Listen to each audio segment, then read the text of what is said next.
انا بقالي سنتين الا بدفع تقريبا حوالي 1000 جنيه او 1000 جنيه الا نقول 1000 جنيه رسوم زياده في استخدام خدمه زي خدمه شحن كارت الكهرباء مسبق الدفع، وعرفت مؤخرا طريقه توفر علي العموله او المصاريف اللي انا بدفعها زياده دي. خليكم معانا لغايه نهايه الفيديو علشان تعرف المعلومه دي. ازيكم يا شباب، اخباركم عاملين ايه؟ النهارده هنتكلم مع بعض عن طريقه ازاي توفر بيها العمولات اللي انت مضطر تدفعها لما تيجي تستخدم خدمه زي خدمه شحن كارت الكهرباء بتاعك. انا عايز اقول لكم ان انا ليا سنتين الا بدفع عن طريق تطبيق اسمه تطبيق سهل. التطبيق ده انا كنت اصلا متحمس ان انا استخدمه في البدايه، وهو تطبيق فعلا سهل في الاستخدام وكل حاجه، بس انا دايما بحب اوفر او بشوف العموله اللي ممكن ادفعها الاقيها اقل فين واروح هناك عادي حقي كمستخدم. يعني الفتره اللي فاتت من قيمه اسبوعين تقريبا كده كان تطبيق سهل عليه تحديثات، فما كانش شغال بالطريقه المثلى. كنت محتاج ان انا اشحن كارت الكهرباء بتاعي لان العداد فصل ومفيش كهرباء مفيش هواء واحنا الجو صيف. فالموضوع كان ان انا قعدت الف الموبايل بتاعي اشوف ايه الاوبشنز المتاحه الثانيه. جربت المحفظه البنكيه بتاعتي الاوبشن المتاح فيها، بس في مشكله ما كانش قابل الكارت. ما اعرفش ايه المشكله. انا حسيت وقتها اصلا المشكله ممكن ما تكونش في التطبيق على قد ما تكون في الكارت، بس لغايه ما انا استخدمت التطبيق واللي هتكلم فيه معاكم النهارده اتاكدت ان المشكله كانت في الابلكيشنز مش في الكارت نفسه. يعني الحمد لله. التطبيق اللي هستخدمه في الخدمه دي هو تطبيق ماي فوري، طبعا عشان اتكلمت عنه كتير معاكم قبل كده. هسيب لكم لينكات تحت في الديسكربشن وفوق في الاي لو انتوا على اليوتيوب، او ممكن تبصوا بس على اليوتيوب هتلاقوا كل الفيديوهات اللي قبل كده اتكلمت فيها عن تطبيق فوري. اتكلمت مرتين قبل كده تقريبا، هتنبسطوا هتعرفوا معلومات كتير عن تطبيق فوري. النهارده المعلومه هنتكلم فيها ازاي تقدر تشحن كارت الكهرباء بتاعك عن طريق فوري بزيرو رسوم وزيرو عموله. اول حاجه محتاجين نعملها ان احنا نستخدم كارت فوري الاصفر علشان ما يكونش فيه عموله. فانا محتاج ان انا اشحن فلوس في كارت فوري الاصفر. عشان اشحن فلوس في كارت فوري الاصفر في اكتر من طريقه. لو استخدمت الديبت كارد بتاعتك في عموله تقريبا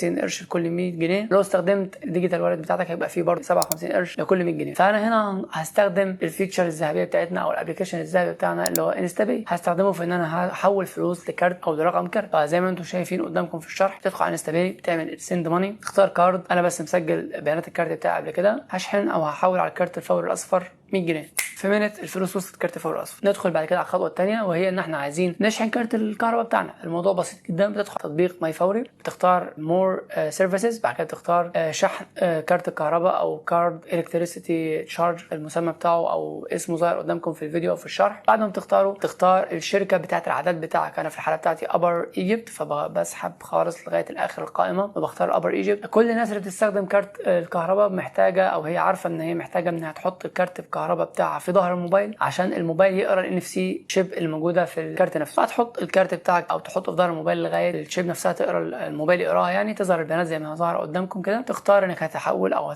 عايز تشحن الكارت بفلوس. انا هنا بيقول لي تشحن ب 20 جنيه، بقول له لا انا عايز اختار انذر اماونت. هنحط 100 جنيه. اخترنا انذر اماونت وكتبنا 100 جنيه ودوسنا دن. بيقول لك هنا حط لي الكارت تاني في ظهر الموبايل اللي هو كارت الكهرباء عشان الشحنه تتنقل من الموبايل للكارت الكهرباء بتاعك. هتحط الكارت في ظهر الموبايل، مفيش ثواني هيظهر لك الترانزاكشن كومبليتد سكسسفولي، وهيقول لك ان الريسيت اهي بتاعتك ما فيهاش غير 100 جنيه ومفيش اي فيز ولا اي رسوم. 20 جنيه اللي مكتوبه فيز دي من فوق مش مخصومه من 100 جنيه، دي تقريبا المينيمم اماونت او الاقل قيمه انت تقدر تشحن بيها كارت الكهرباء. انا هنا شاحن ب 100 جنيه فاحنا تمام، والعداد وصلوا 100 جنيه كامله. انا اتاكدت من ده بعدين لانك انت بتحط الكارت في العداد الشحنه تمت او وصلت في العداد 100 جنيه. فانا كده شاركت معاكم اسهل واسرع وارخص طريقه لشحن كارت الكهرباء بتاعك بدون رسوم وانت في البيت، من غير ما تضطر تروح لاي بقال ياخد منك عموله. هو عنده اصلا مكنه فوري. طب ما انت عندك الابلكيشن بتاع ماي فوري، انا اتكلمت عنه قبل كده مرتين، ومره ثانيه بكرر لك وبفكرك ان هسيب لك اللينكات فيديوهات بتاعت فوري تحت في الديسكربشن وفوق في الاي لو انت حابب تتفرج عليهم عشان هتستفيد جدا. فانا كده شحنت الكارت بتاعي بسهوله في البيت من غير ما ادفع اي رسوم. وفرت على نفسي بعد سنتين من دلوقتي تقريبا حوالي 1000 جنيه من الرسوم. فلو انت اول مره تشوف الفيديو اول مره تعرف المعلومه، يا ريت تعمل للفيديو لايك وتشاركه مع حد من اصحابك علشان ما حدش يضطر يدفع العمولات اللي انا بدفعها بقالي سنتين تقريبا. ويا ريت تشارك الفيديو برده مع اصحابك علشان ده بيسبب لي انا دعم. سيب لي اي سؤال في دماغك تسيبه لي تحت في الكومنتات. ثانك يو فور واتشينج